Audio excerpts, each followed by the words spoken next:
Sa isang punto, nalaman mo ba na isa sa mga bata ay pumanaw na? Oo, Ano ang pangalan ng stepsister? Anna Kepner.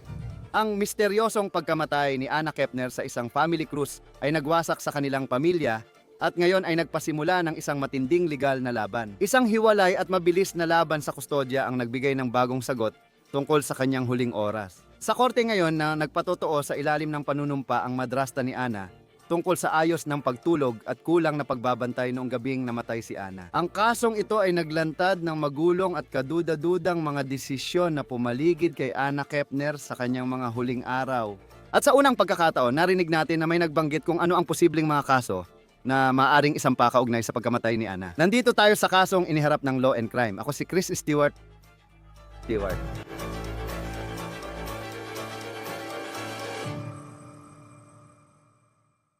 Lumabas ang mga bagong nakakagulat na detalye tungkol sa huling oras bago mamatay si Anna Kepner, hindi mula sa FBI kundi mula sa isang tensyonadong pagdinig sa kustodya na natapos ngayon. Sa witness stand si Chantel Kepner, madrasta ni Anna. Tinanong siya ng mabigat tungkol sa mga desisyong ginawa nila ng kanyang asawang si Christopher Kepner, tunay na ama ni Anna sa hindi magandang family cruise na iyon. Ibinunyag ng madrasta ni Anna Kepner na may 3 kabataang kasama, kabilang si Anna na 18 taong gulang, ang kanyang 16 na taong gulang na stepbrother na ayon sa pamilya ay pinaghihinalaan sa pagkamatay ni Anna at isang 14 na taong gulang na stepbrother ni Anna, silang 3 ay pinagsama sa isang stateroom. Ngayon, inamin ng madrasta si Chantel Kepner, ang 16 anyos na pinaghihinalaan ay 2 beses hindi nakainom ng mahalagang gamot sa gabi ng biyahe. Nagpatotoo siya na walang sumilip sa kanila nang mamatay si Anna, ngunit may mas agarang layunin ang pagdinig na ito. Isang emergency na kahilingan na alisin ang isa pang bata mula sa bahay na yon, ang ama ng bata, na siya ring dating asawa ng stepmom ni Anna Kepner. Oo, maraming komplikadong relasyon sa pamilyang ito. Ipinaglaban niya na ang trahedya sa krus at ang suspek na nakatira doon ay naglalagay sa panganib sa kanyang anak na babae na siya ring stepsister ni Anna. Ngayon, nagdesisyon na ang hukom ngayong araw. Pero ang mga testimonya ay nagbukas ng tabing sa magulong kapaligiran at mga kaduda-dudang desisyon na pumaligid kay Anna Kepner sa kanyang mga huling araw. Ngayon, tatalakayin natin ang bawat mahalagang pag-amin mula sa witness stand na iyon. Nakagugulat talaga ang pagkamatay ni Anna Kepner, 18 sa barkong Horizon ng Carnival Cruise noong Nobyembre. Hindi mo madalas makita ang mga ganitong kaso sa mga cruise ship. Iniimbestigahan ito ng FBI dahil sila ang humahawak ng mga kasong nangyayari sa dagat, lalo na sa cruise ship. Pero ulit, bihira talagang mangyari ang mararahas na krimen sa mga cruise ship. At ayon sa pamilya ni Anna Kepner na nakausap ng ABC News, sinabi nila na ang sanhi ng pagkamatay ni Anna ay asphyxiation o pagkasakal. Na siya ay nasakal sa loob ng stateroom kung saan siya nananatili kasama ang kanyang 16 na taong gulang na stepbrother na namatay siya dahil sa isang braso na nakalagay sa kanyang leeg. Ayon sa pamilya, ang tanging ibang pumasok sa stateroom nang mamatay si Anna ay ang kaniyang 16 anyos na stepbrother. Mahalaga at kritikal ang impormasyong ito, lalo na kung iniisip ang tungkol sa pagkamatay. Ang investigasyon tungkol kay Anna Kepner at ang pagdinig sa kustodiya na sinusubaybayan natin ngayon ay hindi direktang konektado sa pagkamatay ni Anna Kepner. Pero muli, napakahalaga ng impormasyong ito sa kanyang kwento. At ang naging resulta ng nangyari sa barko, ang talaga namang sumira sa pamilyang ito na pinagsama-sama, isang pamilyang nagpunta sa biyahe na ito. Siyam sila, at ayon sa kanila sa ABC News, ito raw ang simula ng bagong tradisyon para ipagdiwang ang kanilang pagsasama. Matapos lumabas sa korte na ang 16 anyos na stepbrother ni Anna ang pinaghihinalaan sa kanyang pagkamatay, nabanggit din ang dating asawa ng kanyang stepmom, si Thomas Hudson. Agad siyang kumilos na naging dahilan ng mga nakita natin ngayon. Nagsampa siya ng motion na nagsasabing dahil may suspek sa pagpatay. Dahil bagong lipat siya sa bahay, ang kanyang anak na babae na kasama ang stepmom ni Anna at ama niyang si Chris Kepner ay ngayon nasa panganib. Hiniling niya sa hukom na alisin agad ang batang babae kaya naganap ang mga pangyayaring ito. Habang nilalahad ng magkabilang panig ang kaso, kinailangan nilang sagutin ang mahahalagang oras at desisyong humantong sa pagkamatay ni Anna Kepner. Ngayon, habang pinapasok natin to, sasabihin ko na tahimik ang FBI ukol sa investigasyon nila. At wala talaga silang sinabi maliban sa pagkumpirma na iniimbestigahan nila ang pagkamatay ni Anna Kepner. Karamihan ng impormasyon ay galing sa media at sa mga miyembro ng pamilya na nagbigay ng panayam. Pero ito lang talaga ang tanging opisyal na pagdinig sa korte kung saan nalaman natin ang mas maraming impormasyon tungkol sa mga pangyayari nung gabing namatay si Anna Kepner. At mahalagang tandaan na sa oras ng pagre-record na ito, wala pang sino mang kinasuhan kaugnay ng pagkamatay ni Anna Kepner. Si Thomas Hudson, dating asawa ng stepmom ni Anna at kanyang abogado, ay dumating na mata ngayon handang maglahad ng kaso. Pero inilatag niya agad ang kanyang pangunahing mga alalahanin tungkol sa krus sa kanyang pambungad na pahayag. Pakinggan mo kung paano niya ito inilahad sa hukom. Kagalang-galang na hukom, malinaw ang aming paninindigan na ang bunsong anak ay nanganganib sa maraming dahilan. Tulad ng alam ng korte sa pamamagitan ng mga isinampang dokumento, may isang dalagang pumanaw na patuloy pa rin iniimbestigahan ang usaping iyon. Hindi iyon anak ng aking kliyente, kundi anak sa unang asawa ng ina sa kasong ito. At ang natitirang 16 na taong gulang na Sochi ay ngayon ay itinuturing na suspect sa kasong iyon. Sa kasong ito, kinuha ng ina ang mga bata.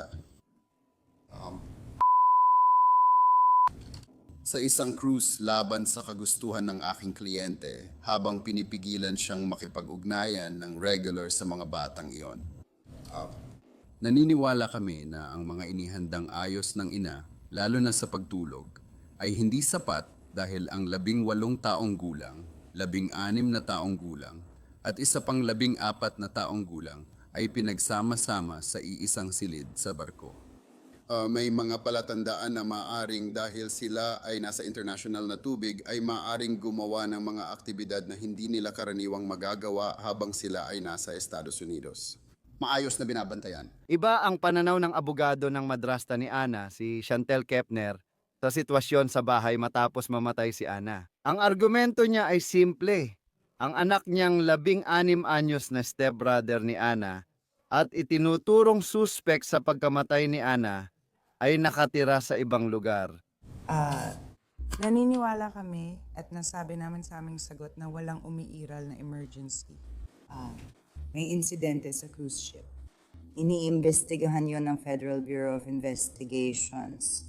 Wala pang naaresto, ngunit dahil pinayuhan ng aking mga kliyente, ay isang pinaghihinalaan doon. Pagkatapos niyang makalabas ng ospital, pagbalik niya sa Estados Unidos, inilagay siya sa isang kamag-anak ng kanyang ina. At hindi lang iyon, kinontak din ni nanay si tatay at pumirma siya ng kasunduan para sabihin yon. Ilalagay ang bata sa ikatlong partido. Sa ganitong paraan, inaalis ang anumang panganib o banta sa iba pang mga bata sa bahay. Kaya't naresolba na iyon. Sa isang pahayag, ibinunyag ng abogado na posibleng makasuhan ang stepbrother ni Anna Kepner. Unang beses itong nabanggit sa korte na iniisip ang pagsasampa ng kasong kriminal tungkol sa pagkamatay ni Anna. Sa ngayon, hindi kami sigurado kung ano ang gagawin ng FBI, kung kakasuhan siya sa federal na antas o ipapasa sa estado. Dahil sa posibleng kaso, tinawag ang madrasta sa witness stand at napilitang sagutin ang tungkol sa kapaligiran at mga desisyong iniimbestigahan ng FBI. Diretso agad ang pagtatanong tungkol sa cruise at sa mga desisyong ginawa doon. Kamakailan lang ba kayong nag-cruise? Oo. At may sumama ba sa inyong mga bata sa cruise? Nakipag-ugnayan ka ba kay Ginoong Hudson para hilingin na pumayag siya sa mga pasaporte ng mga bata? Nakipag-ugnayan ako sa kanya para ipaalam ang aking itinerary. Isasama ko ang mga bata sa cruise at humingi ako ng pasaporte pero hindi pala ito kailangan. At si Ginoong Hudson ay tumanggi, talagang tumulong sa pagkuha ng mga pasaporte, tama? Para pumirma para sa mga pasaporte. Oh, Sabi mo hindi na kailangan ng pasaporte kaya hindi na kinuha. tama. Tungkol sa mga menor de edad na bata, ano ang naging ayos ng tulugan sa cruise na ito? Kasama ang asawa ko at ang kanyang 9 na taong gulang na anak. Pagkatapos, si Anon ay nakishare ng kwarto sa kanyang stepsister at stepbrother kung saan ang kwarto ay direkta sa tapat ng amin. Ano ang pangalan ng stepsister? Anna Kepner, At ano ang pangalan ng stepbrother? At ilang taon na si 14, At ilang taon na si Anna? 18.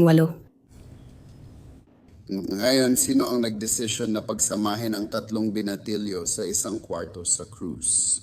Napag-usapan namin ito sa travel agent namin at yun ang kanilang mungkahi. Kailangan mo bang pumirma ng anumang espesyal na pahintulot para magsama-sama ang mga bata sa isang kwarto?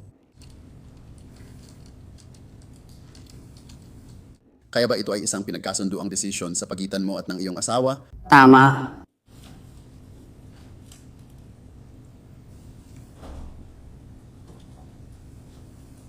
At sa isang punto, nalaman mo ba na isa sa mga bata ay pumanaw na? Oo. At kailan mo nalaman yun?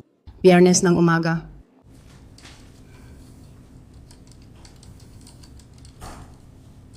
Kailan ang huling beses mong nakita ang bata bago ang Biyernes ng umaga na yon? Huwebes ng gabi. Alam mo ba ang tinatayang oras? Mga alas 6:30.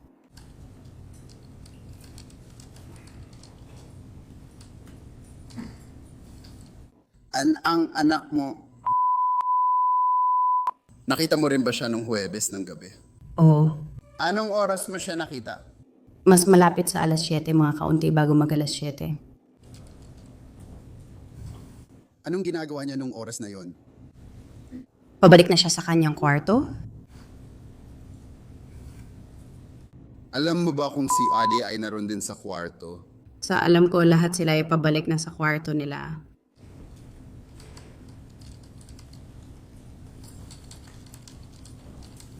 Saan nga ba ang kwarto nila? Malapit ba ito sa kwarto mo?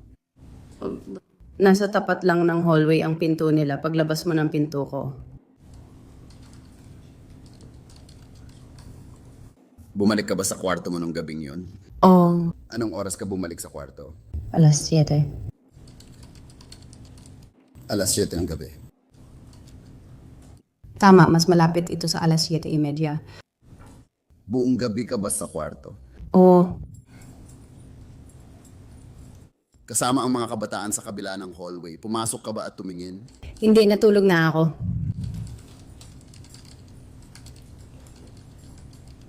Alam mo ba kung si Christopher ay tumawid ng hallway para silipin sila? Wala akong alam tungkol doon.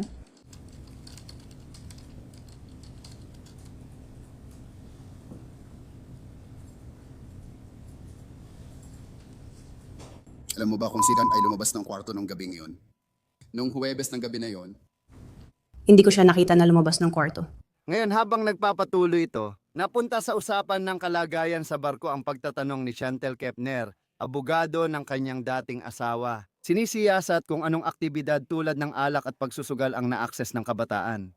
Ayon kay Chantel, hindi umiinom ang mga menor de edad dahil hindi pa sila sapat ang edad. Ngunit nang tanungin siya ng partikular tungkol kay Ana na 18 taong gulang, ang sagot niya ay matibay na, hindi ko alam. Ito ay nag-iiwan ng tanong kung anong klasing pagbabantay o kaalaman ang meron tungkol kay Ana, isang adult na kashare ng kwarto ng 2 menor de edad. Ngayon, pakinggan mo ito. nainom mo na ba lahat yon habang nasa cruise? Uminom ako ng 2 pinakoladas at isang Blue Hawaiian nung nakaraang linggo pero hindi naman sa iisang araw, parang isa lang kada araw.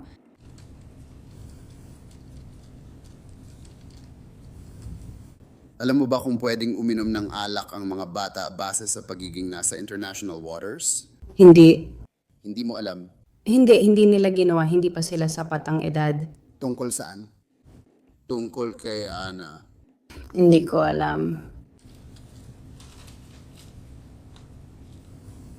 Hindi mo ba alam na nagsusugal ang mga bata sa isang pagkakataon? Si Ana ay 18 na, kaya alam kong nandun siya pero hindi ang ibang mga bata.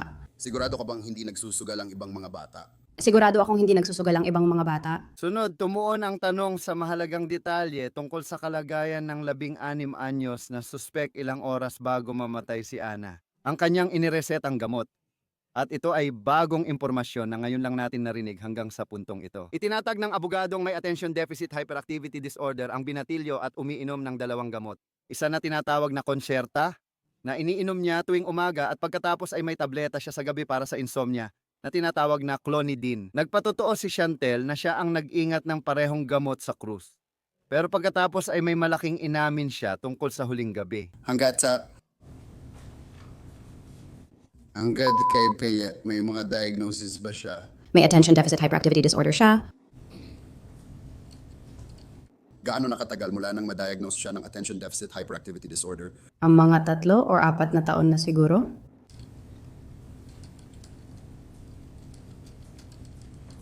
Nangyari ba yung matapos kayong maghiwalay ni Ginong Hudson? Tama.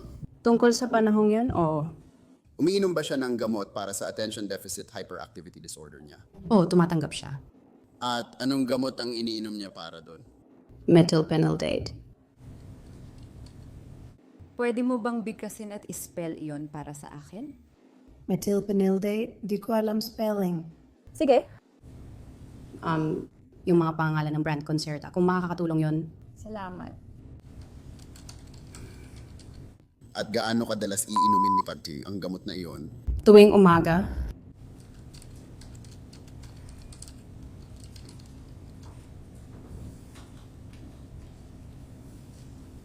At dinala ba niya ang gamot nung sumakay siya sa cruise?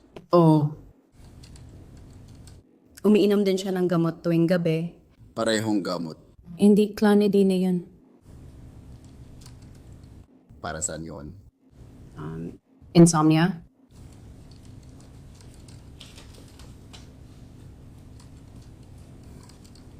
Tinago mo ba ang gamot? Oo. Sigurado ka ba? Iniinom ba niya araw-araw ang gamot niya?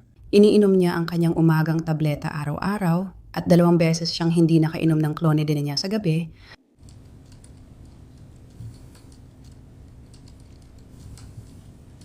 Hawak mo rin ang clonidine o tama yan. Oh, pasensya na. Ano ibig mong sabihin? Hindi ba niya nainom ang gamot? Anong nangyari? Natulog na siya bago niya ito nainom. Tulog na siya noon. Kasama na ang gabing Huwebes. Hindi, Huwebes ng gabi. Hindi niya nainom. Nauuna akong makatulog sa kanya. Kaya, para lang makasiguro na tama ang intindi ko, habang nasa cruise, 2 beses siyang hindi nakainom ng gamot sa gabi. Isa sa mga gabi ay dahil nakatulog siya bago uminom ng gamot at ang isa pang gabi ay yung gabi bago iyon. Tama ba? Nakatulog ako bago. Siya ay nakatulog, kaya hindi niya nainom ang gamot noong nakaraang gabi. Oo, hindi niya nagawa. Bago ang insidente. Oh, ma'am, lahat. Insidente, sige, salamat. Kaya ayon sa sarili niyang salaysay, ang 16 na taong gulang na suspek na nireresetahan ng gamot para sa insomnia ay hindi nakatanggap ng gamot na yon. Sa huling gabi, sabi ni Chantel, nakatulog siya bago ang anak niya kaya hindi niya naibigay ang gamot nito. Ngayon, agad itong nagdudulot ng mga tanong para sa investigasyon. Ano ang kalagayan ng pag-iisip at kakayahan matulog ng 16 anyos na ito ng walang gamot? At maaring nakaapekto ba ito sa kanyang mga ginawa o ugali ngayon? Ibinunyag din ng pagdinig kung paano naapektuhan ng trahedyang bumalot kay Ana ang buhay ng mga batang nakatira sa bahay na iyon. Tinanong ng abogado si Chantel tungkol sa agarang epekto nito sa kanyang batang anak na babae na patuloy na nabubuhay sa anino ng trahedyang ito. Matapos ang cruise, kailangan ba siyang tanggalin sa paaralan? Inilagay nila siya sa homeschooling. Sikakabawas lang nila sa kanya sa paaralan nitong nakaraang Lunes. At bakit naman, Decision ba nila na tanggalin siya sa paaralan? sabi mo, decision nila, sino ang tinutukoy mo? Decision ng paaralan, wala itong kinalaman sa ugali niya o kahit anong may kinalaman sa media. Sa ngayon, naka-homeschool siya ng walang takdang panahon. Hindi, ililipat siya sa ibang paaralan.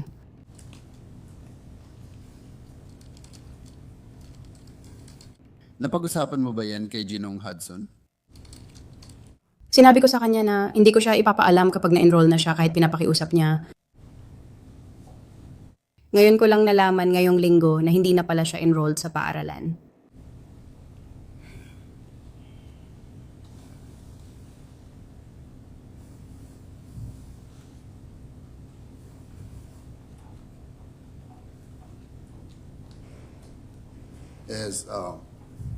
Tungkol kay Kitso, papayagan ba siyang makabalik sa inyong bahay kahit kailan?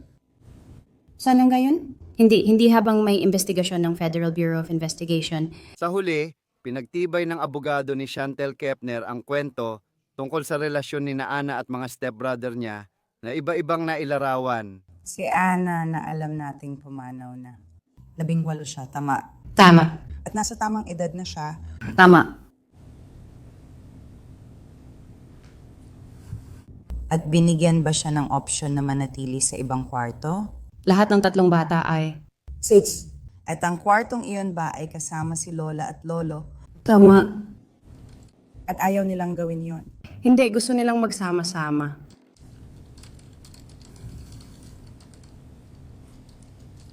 Nagkakasundo ba silang lahat? O, silang tatlo ay parang ang tatlong magkakaibigan ay matalik na magkaibigan. Sige. Ito ang larawan. Ang panig ng madrasta ay nakatuon sa isang malapit at piniling ugnayan sa pagitan ng mga kabataan. Nalubos na kabaliktaran ng mga naunang pahayag na si Ana ay talagang natatakot sa kanyang stepbrother. At ayon sa kanyang dating nobyo na nagsalita sa Inside Edition, ang pag-aalala na ang kanyang stepbrother ay sa kanyang mga salita, obsessed kay Ana. Sinabi ba ng dati mong asawa na magkukruso siya at isasama ang mga bata? Oo, sinabi niya. Ano ang position mo doon? Hindi ako sang-ayon doon. Ipinaalam ko sa kanya na hindi ako sang-ayon doon. At bakit hindi ka sang-ayon doon? Dahil nung panahong yun, wala akong nararating sa pagkikita sa mga anak ko. Halos wala akong komunikasyon sa kanila. Ngayon, kapansin-pansing wala sa pagdinig ang ama ni Ana, si Christopher Kepner. Ipinatawag siya ng korte para tumestigo ukol sa kaligtasan ng bahay at mga desisyon sa krus na yon. Ayon sa Fox News, iniwasan niya ang subpoena at hindi nagpakita ngayon. Tungkol sa kaso ni Ana na hiwalay sa pagdinig, sabi ng FBI ay tuloy pa rin ang kanilang investigasyon. Wala talaga silang sinabi pa bukod doon mula nang magsimula ang investigasyon. Pagbalik ng barko sa pantalan sa Miami noong Nobyembre 8 at inalis ang katawan niya, sa alam namin wala pang naaresto. Hindi pa naglalabas ng pangalan ng mga suspek ang FBI. Pero ayon sa pamilya ni Ana Kepner at sa abogado ng asawa ng stepmom ni Ana Kepner, sinasabi nilang ang 16 na taong gulang na stepbrother ang pinaghihinalaan. Naghihintay pa rin tayo ng kumpirmasyon mula sa FBI at patuloy naming sinusubaybayan ang kasong ito simula pa nung umpisa. Yan na ang lahat para sa kasong iniharap ng Law and Crime. Mag-subscribe sa amin sa YouTube at Spotify. Ako si Chris Stewart, magkikita tayo muli sa susunod.